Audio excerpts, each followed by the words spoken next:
Welcome to the 180 Days podcast, where teachers and leaders from the education community come to share their wisdom and experience to help educators survive, thrive, and better serve the needs of students. I'm one of the co-hosts, Tim Pope. And I'm your other host, Karen Greenhouse. Welcome to the 180 Days podcast. And today we are joined by Tabitha Dell'Angelo. Am I saying that right, Tabitha? Yep, that's right. Okay, awesome. She is a professor of education at the College of New Jersey. She runs a teacher education program with a focus on equity and social justice. Her research is focused on teacher identity, and she primarily utilizes arts-based research methodologies. So welcome, Tabitha. We really appreciate you spending this hour with us. Yeah, no, thank you. Thanks for asking. And could you explain a little bit more about what it is you teach and specifically what you mean by arts-based research methodologies? Because I think that's going to be a nice lead-in into the research paper or comic, I'm going to say, that you just released. So maybe a little bit of explanation, background of what you actually do, and then we can start talking about that down the rabbit hole that just came out. Sure. Yeah. So I teach at the College of New Jersey, and I'm in a TeacherEd program. The courses I teach, we're a small school, so I teach a lot of different courses. So I teach child and adolescent development. I teach research. I run the urban education program. That's a program that I created about 11 years ago. So in that program, there are specialized courses that focus on the social and political context of education. So I teach a class called Intro to Urban Ed. It has another name, that's Schooling in the American Dream.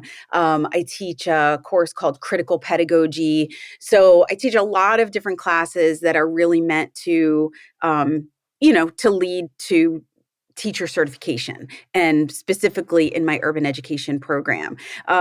As most professors do, we also are engaged in a lot of research. So my research has been primarily focused on figuring out what can we do to better recruit people who want to teach in high needs areas with kids who are often marginalized, and school districts that are often underperforming. So how do we recruit teachers to teach in those areas? And then how do we train them and support them in a way that makes them want to stay? Because we know that across the board, there's a lot of turnover in teachers. First 5 years, we lose tons. And in urban schools, that's even more profound.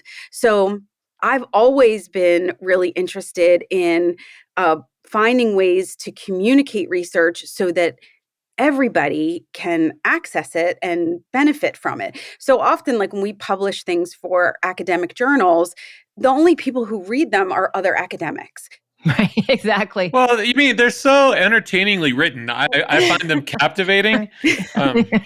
Yeah, right. It's like, because we all, we're all just super interested in like the p-values and, multivariate statistics. And, so maybe you two probably are, because you're like math nerds, but most of the world, but, It's a badge of honor. It is a badge of honor. I know. But anyway, so I've always been really troubled by that like we have to put in all of this work to do this research, to publish it in places that the only people who read it are other academics. And it just felt hypocritical. Like we're saying that our mission is to try to move the needle and improve the situation for kids and families and teachers, but we're not really part of that community. So I was always like, I'm sort of a frustrated artist. I feel like Tina Fey stole my career. Like that's how I was supposed to be, Tina Fey. And so, so I've always done improv and art and photography, and that's really where my passion was. And so I was trying to figure out, how can I bring these things together? And so there is this whole world in educational research that's arts-based educational research. And it takes a few different forms. One of them is like art in, right? Where people might take photographs or create visual arts projects or whatever, and then they analyze the art pieces and write something very traditional. So there might be art in, but traditional things on the way out, right? So a more traditional paper. And then the other kind of arts-based research is like art out, which is that's what I've been doing. So I do very traditional research in that I might collect surveys, do interviews, do observations, take field notes, all of that. And I do very traditional data analysis, like I'm doing thematic coding and, all of that good stuff. But then what I do in terms of the analysis is I produce an art product on the way out. So for quite a few years, I was writing plays. So I would do all of this research. I would collect data, do interviews with new teachers, observe them in their classroom, and then write short plays that were staged that communicated the research. So it was like, how can I bring this big community out to learn about what the research says in a way that's accessible to everyone? So even on the Bucks County Playhouse stage, I had one of my plays was performed there. Actually, two were performed with Bucks County Playhouse. Which is a really amazing venue. Yeah. Tabitha and I live on the same street, FYI. So that's how I know about the Bucks County. Yeah, it's all, it's awesome.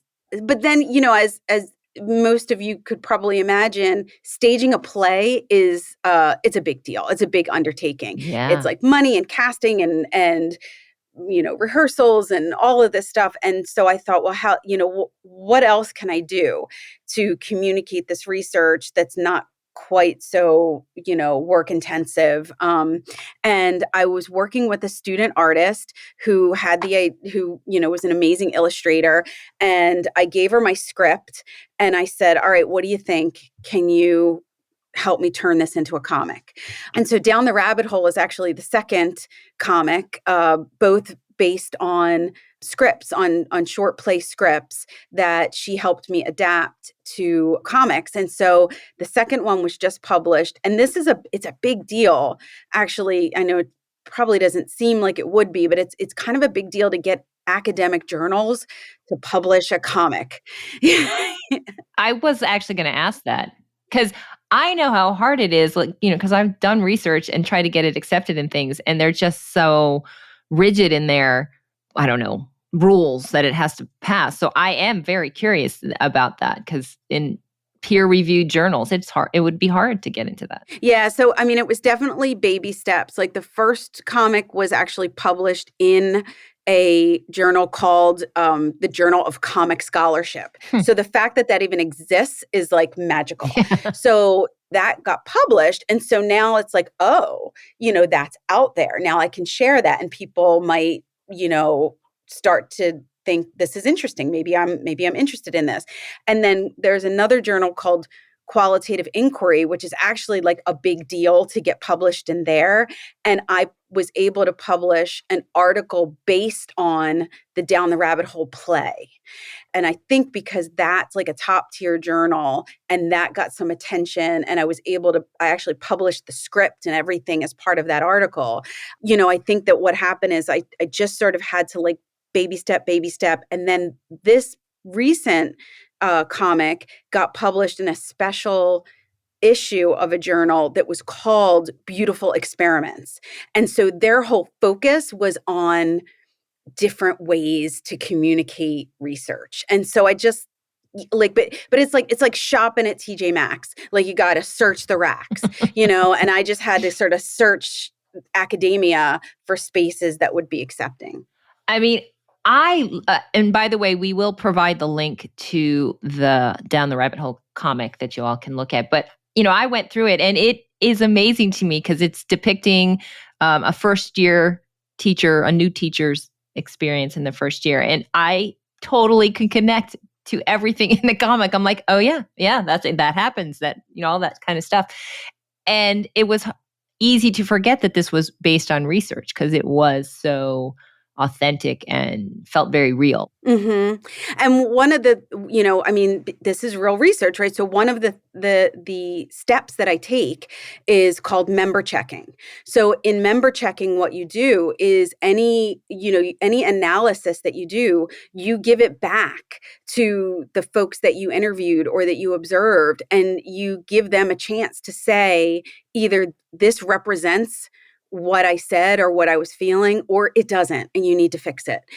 So that's part of the rigor of the research. And so I think the reason it rings true for so many people is because I didn't overstep. I literally just gave back what was given to me. Well, I was fascinated by it, and it actually makes me think, because my research that I did for my doctorate was also qualitative, and it was about professional development, and I did the same thing with member checks, and went back and had them read through. And as I was reading the comic, I was thinking, I wonder if mine could be turned into a comic, because it's just so much more interesting. I didn't have to work around all the quotation or the citations. Like, how do you get around that? Aspect, because that's, to me, one of the things that makes research so horrible to read is like every sentence has like all these parentheses and the quotes and the citations. It interferes with the reading. Yeah, well, you don't get around it completely. I mean, in the down the rabbit hole, even there's an abstract that has a couple references. I mean, I had to provide some context. But if you looked at the qualitative inquiry article that has the whole script, like the actual script, there's a decent amount of still the traditional scholarly stuff, or else a journal like that one wouldn't have published it. So I want to go on a bit of a tangent and ask both of you, since you're both teacher educators.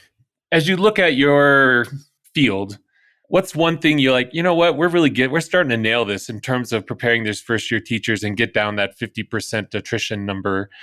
Like, is there something that you guys feel positively about in your field? And then conversely, what is one of the big challenges that you think you find that your field that you guys really are struggling to address? Well, I mean, one thing I think that we're doing a little bit better, and I can't speak across the board, but in our program came directly from interviews from my alum. I mean, part of why I do this research is so that I can learn from them. You're out in the field. What could we have done better? And one thing that kept coming up was they felt like when they were in the program, we made it sound like, you're going to be social justice warriors and you're going to get out there and you're going to change the world. And it's somehow magically the power of who you are is going to be this like Hollywood story. And they said, then we get out here and it's not like that at all. And we get a lot of pushback. We get pushback from our colleagues. We get pushback from, the school district. And then we're sort of forced to either mold ourselves to the status quo or be alienated, or we're just going to leave, because we can't do what we say we're going to do. And so one thing that we've done in my program is that we're real honest with them about the kinds of obstacles they are going to face, and that it's not going to be magical, and some days are not going to be beautiful. And what are you going to do when you get hit with the inevitable obstacles? So we're trying to make it so that they're not caught off guard by the challenges that are surely going to face them. So that's one thing that I think we're doing a little bit better. And I would agree with that. Like, I'm in the Drexel teacher education program, and they really pride themselves on getting the teachers in the school so they can actually have those experiences. Not just like when we went to school, it was, you had 10 weeks in your practice teaching session, so that didn't really give you a real perspective. So they are making a much more of an effort of get them in there many times and in different types of environments at the beginning of the school, at the end of the school, so that they're really seeing, what happens in a classroom and working collaborative, almost like internships with teachers and stuff. So I think that's getting better. But you're down the rabbit hole thing, where it basically is you come in with this bright, rosy picture of what teaching is going to be like, and you then have all the constraints that are thrown at you. And that is something that I still think we struggle with. Mm-hmm. But I would agree with you. We do that in my program too, in terms of lots of different field experiences. Because if you think about it, like, who really knows when they're 18 what they want to do for the rest of their lives? But if you decide you're going to become a teacher, it's a professional school. So at 18, 19 years old, you're making a big decision. And if you don't get a chance to be with kids and be in schools to figure out, like, does this fit? That's a real problem. So I think you're right. I think that early and often in the field during the program is also super smart. So Tabitha, you also indicated that you are deeply involved in urban education and the challenges of urban education, which would lead me to believe you have a commitment to this idea of equity in education. So my first question to you is, what does equity mean to you in education? Well, I mean, at this point, I feel like everybody knows what equity is at the very least from, that meme that was going around forever that tried to parse out the difference between equality and equity, right? So, equality is everybody gets the same thing. Equity is everybody gets what they need, right? That's super oversimplified. I understand that, but I think that one of the big pieces of equity is really thinking about inclusivity across all identities, right? So not, so we're thinking about race and gender and sexual orientation and religion and ability status and regionality and language and all of these things. And it's a lot. And it's a lot, especially when you think about the demographics of teachers who are largely white middle-class women. And so if I'm a white middle-class woman and I went all through school in a very monocultural school system where I was not really asked to think about my own identity or my positionality in relation to other people, then going into a school district like Trenton, New Jersey, which is where I work, or Philadelphia or New York, or any of those places, makes it such that it's hard to really achieve equity unless you're willing to be uncomfortable. And so I think that my focus on equity is about giving all kids what they need, but that means that there's a lot of work on the part of the teacher to do a lot of self-reflection, like real critical self-reflection, challenging their own biases, being willing to be uncomfortable, being willing to listen, to be wrong, all of those things. And that's a tough, it's a tough ask for a lot of teachers, especially 22-year-old, 23-year-old kids in a large part. I don't know. Does that answer your question? It does. I mean, the reason I ask for a very selfish reason. Last night I had a long conversation with a mutual friend of Greenhouses in Mind from Milwaukee, who may be listening to this podcast. So hi, Mary, if you're listening. We talked about the podcast last night. But what I shared with her as someone who was a practitioner and then went and did curriculum, and now this is my first year back in the classroom in several years. So I've done the reading on equity in education and this idea of how dominant cultures have affected pedagogy and needing to empower student learning and the understanding of content as students get it. And like, that all makes perfect sense to me as I read about it in a book, or I can't admit to ever reading scholarly journals. It's been a while, but I have no clue as to how do I put that into my practice? Like, how does that affect how I get through that 70-minute class? And I'm really struggling with that. So I'm curious to hear from both of you as people who work with teachers and try to prepare them with this kind of awareness of what wisdom you would share with humble me. Well, I mean, one thing I would say is to question everything. One thing we know from research is that you could go through a 4-year or 5-year teacher ed program. We could teach you all of these innovative ideas. And what most teachers do is go back and recreate their own K-12 experience. And so we don't want that. So we want you to question, why am I teaching this book? Who decided what books are going to be on my bookshelf? Is this a representation of our curriculum that is colonized by, white Europeans? Are there different decisions that I could be making in terms of whose voices are heard and whose voices aren't heard?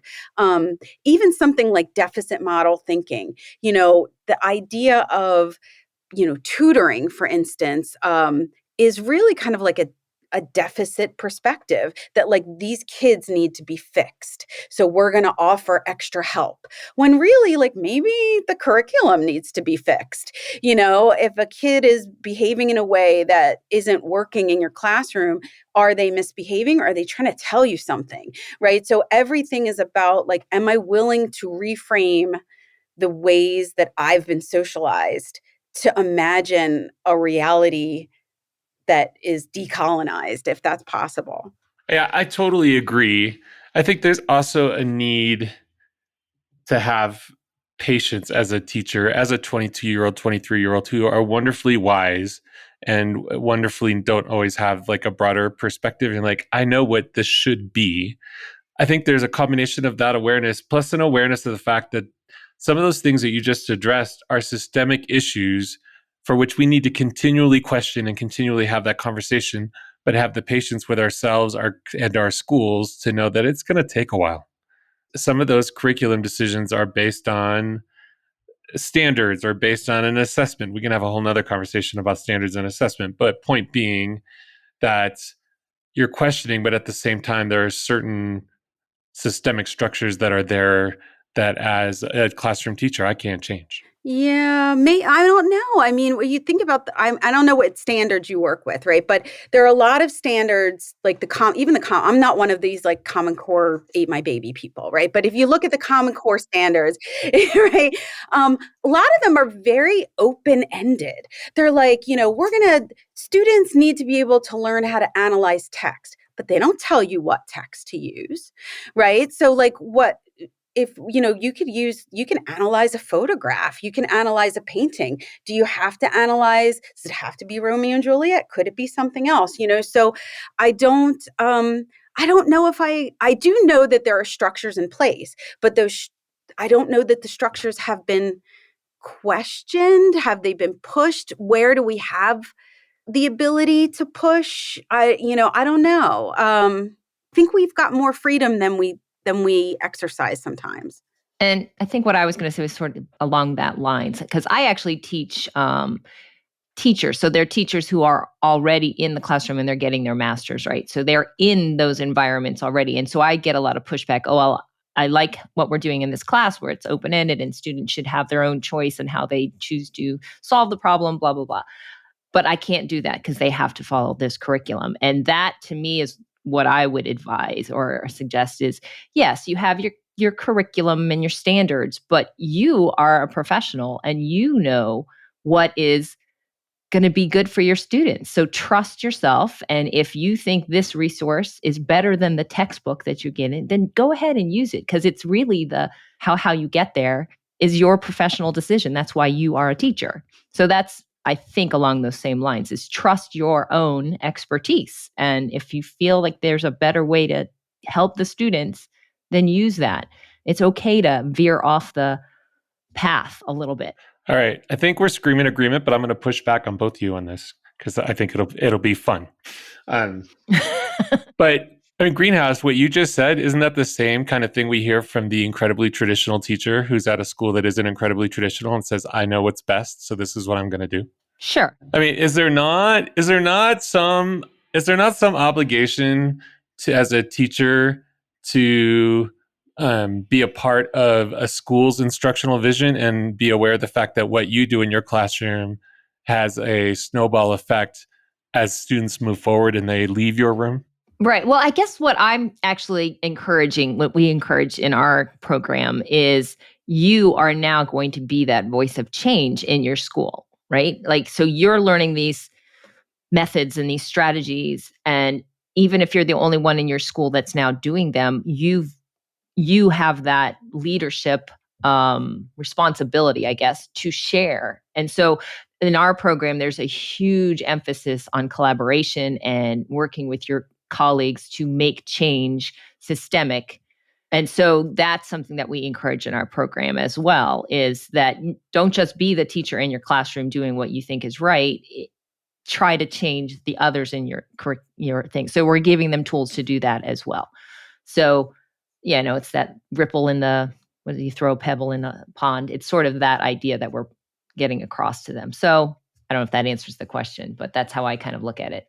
is start the change. Yeah. And also, I mean, I feel like, Tim, there's an assumption in your question that if we do something different, that somehow the students will suffer for it in the future, when actually, what if they all benefit from it, right? Like, what if we, something that's been coming up a lot lately is the way we teach African American history as if it started with slavery, right? And how detrimental that is to all kids, not just Black kids, but in particular Black and brown kids, but for all kids to imagine that, like, that's the beginning of African American history is slavery.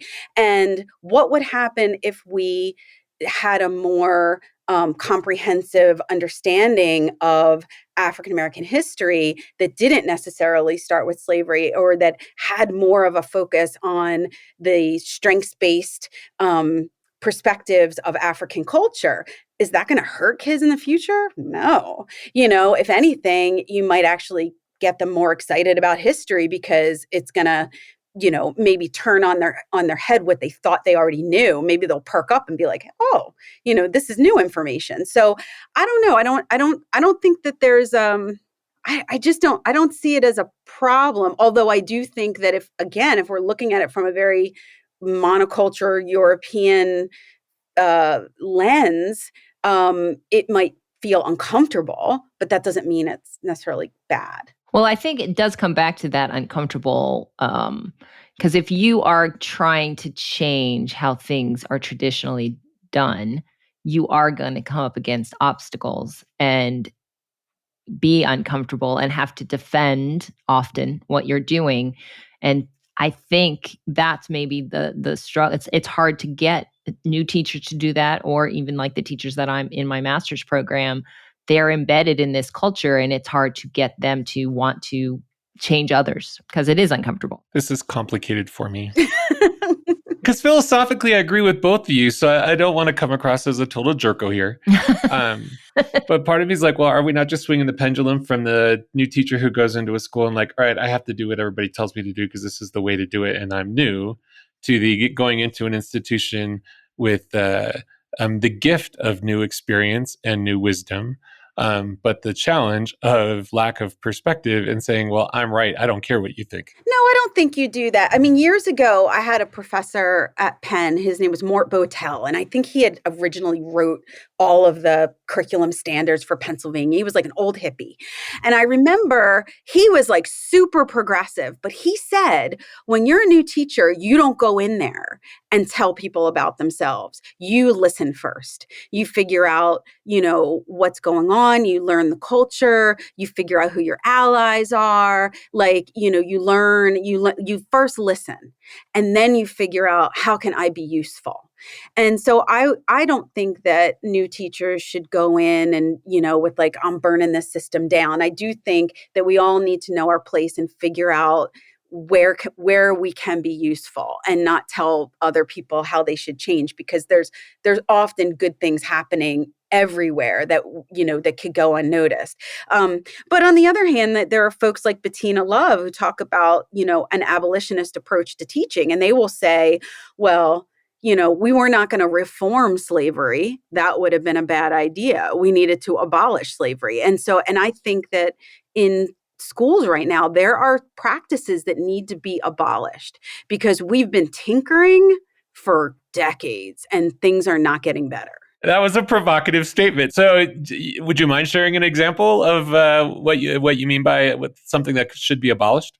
Yeah, like, I think the way we teach history needs to be completely redone. I think look, there's I think it's Lowen. Lowen is his name. He's the guy who wrote the Lies My Teacher Told Me. And then more recently, he wrote another volume about history. And he did all this analysis of like K-12 history textbooks, and then talked to college history professors, and found that we do a terrible job of teaching history, to the point where we not only miss things, but we literally teach things that are not true. And so college history professors are constantly having to reteach because we've watered things down, and we've boiled social studies down to just dates and people, which is incredibly boring. Like if we taught the real conflict, right? Like these binaries, these conflicts, these, exciting things in history, kids would have a more affective connection to them and actually remember the dates and people. But we've stripped all of that because we're so interested in American exceptionalism and boiling it down to westward expansion and completely, look, I've got a Native scholar friend. So we've talked about the border wall has been getting talked about forever. Do you know why there are huge sections of the border that don't have a wall? Because they are tribal lands and we are not allowed to build a wall on them. But kids don't learn simple things. Why not? Because we're so interested in American exceptionalism and westward expansion and it's just US history, that to me, I mean, this is not going to get me elected to the school board. I'm going to tell you that much. No, but I'm with maybe you on we it. should maybe we should post this after the election. But I think that the way we teach social studies needs to be torn down and rebuilt. And why aren't we doing civics? We don't teach civics. I don't get it. Things that would be useful to kids. And so that's an example of something I think that should be completely redone. Well, and it related to that, I mean, it's so inconsistent across the states, right? So the history you get in Virginia is completely different from the history you learn if you're in Texas, right? Because it's all geared toward state, what am I trying to say? Identity.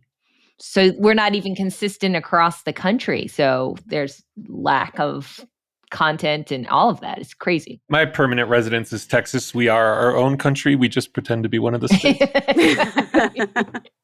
Exactly. My kids ended their schooling, K-12 schooling there. So yeah. But I will say, we think about social studies, and I'm not advocating for testing, but social studies is one of the last areas that doesn't have a standardized test attached. So this is an area where history teachers, social studies teachers can actually be super creative and do what they think is right because there's no standardized test, at least not in Pennsylvania. And I think there are 26 states that don't have a standardized test attached. I would have to check that. But so I also want to give credit to some of the most creative and innovative teachers that my son has had have been social studies teachers. So because I think social studies teachers have a little bit more academic freedom. Well, yeah, because the standardized testing, I mean, just speaking from the math thing, has totally ruined the way mathematics is taught because it tends to be focused on process and skill versus true mathematical thinking because of standardized testing. And so you're right. I mean, the standardized testing makes such a difference in how and what is taught. All right, I'm saving my question, Greenhouse. I'm not going to ask it because you want What's the question? Because I really want Tabitha. Tabitha is running for our local school board, and just the whole experience of that, I think, has been very eye-opening. I follow it on Facebook, so I wanted her to share. Why did you decide to run for school board, first of all? And I feel like some of it has to do with what is happening with your own kids in schools, and then your perspective on the education. But then also, what is the whole process like of just running? And Tim can also help speak to that since he ran for school board himself back in Dubuque. So Tabitha, what made you decide, first of all, that running for school board was going to be on your agenda? Because I know it is a lot of work. Yeah. I mean, years ago, I thought of running for school board. I had this idea I'm going to run for school board, but I really didn't even understand what school board was. And I had just moved into our little borough and I thought, you know what, let me, again, my old professor's advice, let me learn, let me listen, let me see what people care about here and find out, can I be useful? And over the years, I've gone to a bunch of school board meetings and I've been really surprised at how often our teachers will make a very reasoned recommendation. They'll recommend a textbook that's a great textbook based on their professional knowledge. And folks from the school board will say, no, I don't like that, or will come. And I went to one curriculum meeting where a teacher presented this whole gorgeous curriculum that was related to, was like sort of like an integrated engineering sort of program. And in their presentation, they talked about how the work that they wanted the kids to do was much more about process than product. And they wanted the kids to really, take risks and reflect on those risks and reflect on what they learned. And one of the school board members had to make this like grandstand about that she thought reflection was ridiculous. And, and I'm like, whoa, like the teachers are coming with solid professional knowledge, and school board members who are not educators are just, they have these weird gut reactions based on, I don't even know what. And really they're overstepping, because school board members are not supposed to be involved in the day-to-day. There's governance, they're not managers, right? But our school board, they overstep a little bit. I think they overstep a little bit. And I think that they really need to defer to the experts more often. And so those kinds of things were really bugging me. And I'm like, I feel like our teachers, our counselors, our nurses, our aides, like everybody, I feel like they need an advocate on this board. They need somebody who actually understands what it's like to teach, to work in a public school, because they don't have that right now. Or they do have it. Actually, our school board has it a little bit, but it's skewed on the other end. And what happens with school boards is that they are collective. So if there are 9 people on the school board and only 2 are really advocating for teachers, those 2 are just going to keep losing the votes. And that is also, sort of soul crushing to not have a board of people who are engaging in conversations that are or not willing to be challenged, not willing to change their minds. I listen to school board meetings. Sometimes it's very clear that everybody already showed up and had made up their mind. So people come in with public comment, or there's a conversation that doesn't even matter because everybody already decided how they're going to vote. So anyway, I must be a glutton for punishment that well, actually I didn't even decide right away I was going to run, but it was like nobody was going to run. And I thought, you know what, this is the time. I'm going to do it. So I jumped in. Wait, but wasn't there there was a vacated seat or something, right? Well, there was a vacated seat, and that's what I initially put my name in, just to be like the interim person. And there were 8 of us who put our names in, and I was nominated. I was one of the nominated people. Guess how many votes I got? 2. And the other 7 votes went to a guy who I don't know. I mean, he could be a lovely person, but he's not an educator. And, look, it's hearsay. I don't know what he's like. That to me, it's still mind-boggling. But I know it's true probably in most school boards, is there are very often no educators on the school board, which makes no sense. Like why wouldn't you want? None whatsoever. So this is all right. I'm gonna try to hold my rant brief. I've had this rant for years, which is, I get that there's a need, they're public schools and our tax dollars go to pay for those schools, so we should have representation and say in how they're run. But that's also true of hospitals, and you don't see a hospital board that is all any Tom, Dick, and Harry signing up and saying, I want to be on it. Like, it has representatives from all stakeholders, but then you have people who know what they're doing. And our court system is also publicly run, but that's not overseen by anybody who signs up and says they want to oversee it. Yet we allow, but we do that for our schools, and it's insane in my not so humble opinion. Yeah, no, I think you're right. And and years ago I had gone to this conference, and somebody was talking about school boards, and they're like, look, there are a couple kinds of people who want to be on school boards. Some of them want to do it as a stepping stone to other political offices. So this is like their baby step in. There are some people who have very strong, political or religious beliefs that they're trying to impose. And then there are people who just are trying to do a good thing. And I don't know how true that is because I haven't, it's just anecdotal, but it does sort of feel like that. And we had the two school board members that I would see as allies right now, neither one of them are running again. So they're like, we broke them. Yeah, right. And you hate to say it, and it shouldn't be political, but a school board is very political. And they tend to be, people who have a lot of, real estate brokers or whatever. So they're interested in how the tax funds, I guess, are being spent. And there's stakeholders who care. I mean, I don't want to rip on school board members. Like they're folks.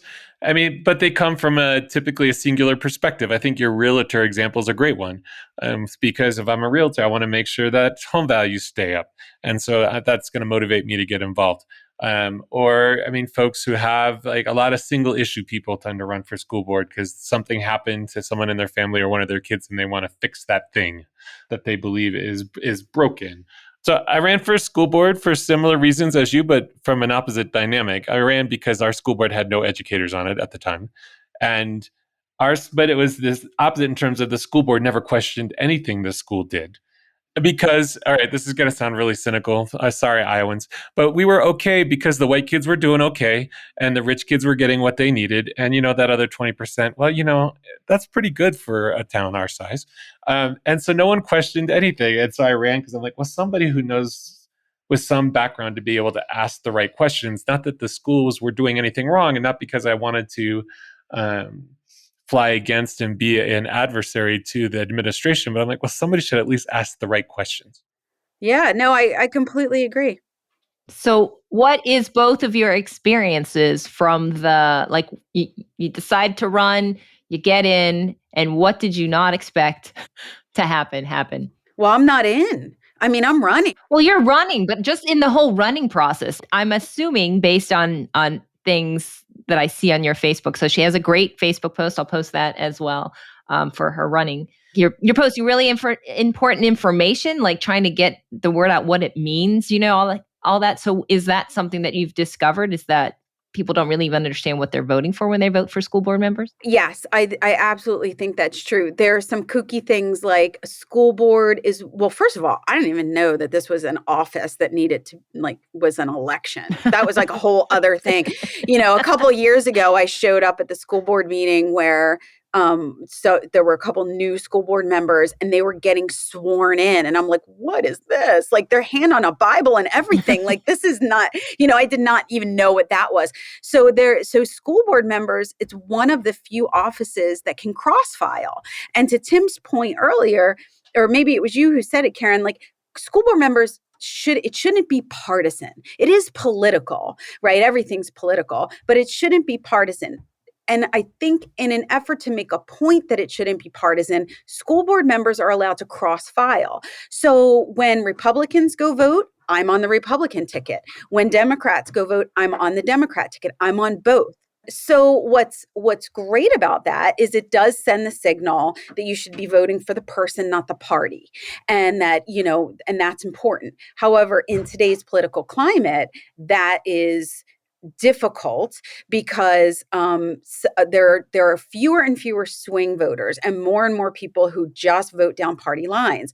And so if I, like, for instance, it was literally just luck of the draw, I am number one on the Republican ticket. Now, that may get me a lot of Republican votes because people might just see my name first and be like, okay, her, I'm number 3 on the Democratic ticket. So if people don't realize that I'm the Democrat, my opponent might win. You know what I mean? Because people are so partisan right now. So you do have to declare when you're running for a school board, a party, or can you not? You do have to declare, but you could declare both, which is what we all did. So I have 2 opponents and we are all cross-filed as Democratic and Republican. So that's one thing. The other is, again, because people are so touchy right now about even like a word like equity that some people had told me, don't say it. don't even use the word equity. You will lose votes right off the bat. And I've been to school board meetings where people have come and made public comment to say, my kid should not feel guilty for being white. Well, nobody thinks your kid should be guilty for being white. Like, that's ridiculous. Nobody's saying you should feel guilty because you're white. That's not what equity means. But in our school district, we've got people who are very, like, they hear that word, they hear social justice, and they just, I'm fully prepared to have like a picture of me with a hammer and sickle being posted somewhere. And then, you know what I mean? So, yeah, but so, some of the things I've learned, and, my husband and I just decided I'm not going to be vanilla. I'm going to be who I'm going to be. And if the people in this district don't want that, then don't vote for me. But I'm not going to pretend that I'm not equity focused. So is the school board election for your district, is it just the school board election, or are you part of a larger municipal election? There are other elections this year, but it is an off year. So there's like, a bunch of judges, there's some council seats, there's the mayor of our town, but, because it's, it's not a presidential election year. It's a little bit of an off year. Yeah. And so, okay, so the primary is in May. So do you have to win the primary to go on, or no? Like, how's that work? I do, sure. Yeah, I have to win at least one, either the Democratic or Republican. If I'm lucky and win both, then I go unopposed for November. Oh. I mean, that's really like the hope, right? Is that if I win the Dem and the Republican, then I can sail till November. But that's, that's not easy to do. Oh, that's crazy. I did not realize until you just said. So, okay, I got the whole, so there's actually, it's a nonpartisan position. That's right. But you have to participate in a partisan primary to make the general election. But all three of you are on both ballots. That's right. It's crazy. But in theory, so let me understand this. It does seem a little, maybe I'm just missing a piece. I won't assume it's crazy. I'm going to assume that it's crazy or I don't understand. But depending on the number of people who vote in one or the other primary, you could theoretically get the most votes, but not make the general election. I guess that could happen. This is a math question. I'll give you an extreme example of what I'm talking about. All right. And I'll make the numbers simple. 100 people vote in the Republican election and the winner gets 50. 400 people vote in the Democratic election. Make it 500 people. The numbers will be easier. 500 people vote in the Democratic election. The winner gets 300, who's not the person who got 50 in the other. And the second place person gets 200. But so they got more votes. They got the second most votes, but they don't make the general election because they didn't win either of the primaries. Yeah, I hope that doesn't happen. Thanks. You've just made her more stressed, Tim. Sorry, I was just trying to think through how this works. I'm like, so it's because I guess part of my bias is when I ran. School board was different, but in municipal elections, it was nonpartisan, and there was a primary, but it was just an open primary, and the top two people made the general election. Yes, it probably should be like that, but it's not. And like I said, it's confusing because, in our primary in Pennsylvania, you have to be Republican to vote in the Republican and Democrat to vote in the Democrat. So presumably Republicans are going to show up to vote. My name is listed first on the Republican ballot. I'm guessing I'm going to get some votes from people who actually would not typically vote for me. But the same thing could happen to me on the Democratic ballot where I'm listed third and the Republican is listed first on the Democratic ballot. So it's very confusing, and it really probably should just be an open primary where the top two vote getters move on. So I'm curious. Are you surprised at the amount of promotion for yourself or selling yourself that you have to do? Oh my God. I don't like it. Did you expect that? No, I didn't even want, I didn't even want a wedding because I don't like being the center of attention. So this is very uncomfortable. This is so uncomfortable. And, even when I needed to get signatures for my petition to get on the ballot, I had to go knocking on doors and, and it's hard. It's not in my nature typically to do that kind of thing. But that's it has to be done. Because if folks don't know who I am, there's Right. then I don't have a chance. And then fundraising and I was going to say, have you had to ask for money? Oh yeah, Karen knows. I literally had a Facebook post that's a Bitmoji of me that says, "Can I have money?" I was very straightforward, and because I have to buy signs now. I've been they're not my running mates, but there are 9 regions where I live, and so there are 5 of us who are all progressives trying to win seats. And we've been talking about it because, one of the big pushes is creating these palm cards and door hangers. And if people are like me, I get those and immediately throw them in the trash. So the idea of spending hundreds of dollars to create trash is like it's breaking my heart. So so I'm trying other things like pencils and things that people could use and that they're not going to immediately throw out. But it's all of that promotion is it's a lot of work.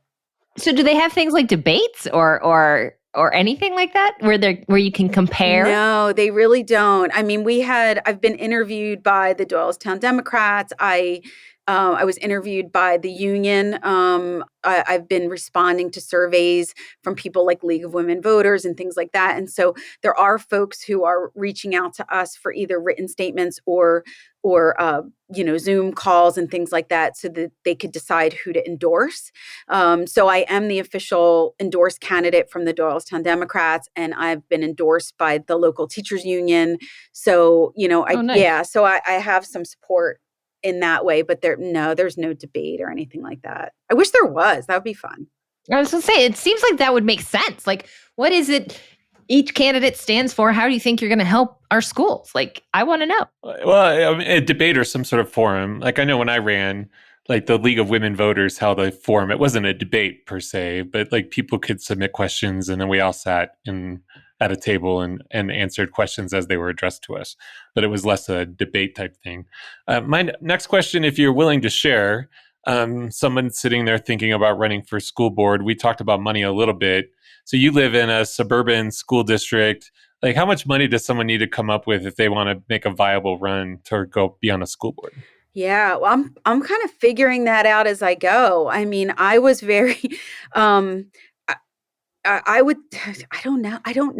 I think, really, because I'm trying to figure it out. Like, if I'm just thinking about the kinds of things I need to produce, like I need to produce lawn signs, I need to, certain things like that. I think I could probably, for like $2,500, I probably can get what I need. But still it's, $2,500. Like that's a decent amount of money to try to fundraise. And I don't know if, after the primary, am I going to need more? I'm not sure. Like, are my lawn signs going to last? Are people going to steal them? Are going to, like just silly things that, I mean, they're not silly, but like it's those kinds of things that apparently need to be produced. And then things like volunteers, like there's not you can't put there's not a price for that, but everybody's stressed out. And this year has been incredibly hard for everyone. And so then to ask people to knock on doors for you, it's just, so besides money, it's just asking people to to put in time, which it's hard to ask and it's a lot to expect. But I think that if somebody wanted to run, $2,500 and manpower would probably be like the minimum that you need. Well, and efficient use of manpower. I don't know. Have you done the bit like getting the Hall of Records and getting the list of everyone who's voted in previous primaries so you can strategically determine what doors you're going to knock on and all that kind of fun? Yeah, so the Democratic Party uses something called Vote Builder, and what Vote Builder does is it collects all the public information about who are the people who vote every election, who are the sometimes voters, who are the never voters, and it breaks it down by party. And so that, if somebody never votes, don't bother knocking on their door. Or if somebody always votes, maybe I don't need to knock on their door, right? So yeah, so the Democratic Party has they've got this vote builder app. It's actually an app. And then also when you knock on people's doors, like if I knocked on your door and you told me something like, oh, my daughter goes to college in Michigan and she's going to do a mail-in, I could put a note on there so that I can remember. And then I can maybe reach out to you and be like, hey, Tim, did your daughter request her mail-in ballot? So there's actually, it's a pretty good system. I'm just doing the training for it now. I haven't started using it yet. So do you have to be running for office in order to have access to that? I think you do, because I had to. I was going to say, that seems like a lot of information to give people. Yeah, I had to request access through the Democratic Party. Okay. Yeah, things I would not have thought of. No. And then, it's like, look, we all have jobs. Like there's the school board is not a paid position. It's a lot of hours, but it's a volunteer position. So on top of my kids and my job and everything else, I'm like, okay, can someone show me how to use Vote Builder? And then I get an email with 2 manuals attached. I'm like, oh no. Great. Because they don't have time to teach me how to use it. So I'm like, I have to read a manual now, which, doesn't seem like that big of a deal. But there are moments where I'm just like, I can't read anything else right now. But once you figure it out, it's not a big deal. Well, good luck. When's the primary? The primary is May 18th. So I'm looking at our time and we're running out. So my last thing is, let's use this as your platform. Why should we vote for you for school board? What are you going to bring?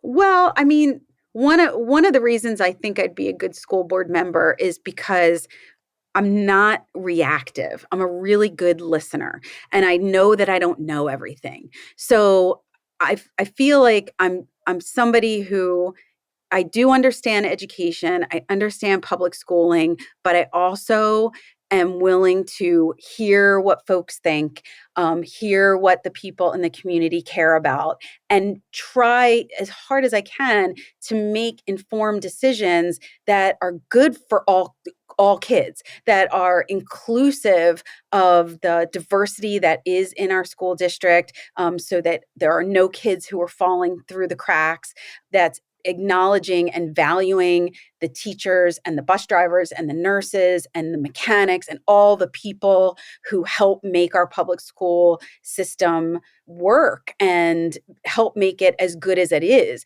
Because as you mentioned earlier about even real estate, whether or not you've got kids in the school district, good schools equal a better community all the way around. It's not, it's home prices, it's value in that way, but there's also research that suggests that just people are happier when they live in communities that have good school districts. So I think that my experience working in schools and being a mom and working in teacher education and being somebody who teaches things that require courageous conversations and uncomfortable conversations. I'm not afraid of that kind of thing. And I think I could be, I think I could be a stable presence on the school board, and work with integrity and work with the best interests of everybody in mind. Very nice. You have my vote. Well, I know where you live. That's true. Good point. So, Tim, any last questions before we wrap this up? No, I'm just a little sad because we haven't talked about, I wanted to have a whole conversation about mental health issues in schools, since that's another passion and interest of yours. Not to mention the fact that along with being a math nerd, I'm a bit of a theater dork. So the whole theater conversall I thought got way too abruptly dealt with in this podcast. Yes, I love that. I love it. All right. Well, that just means we have to have Tabitha back.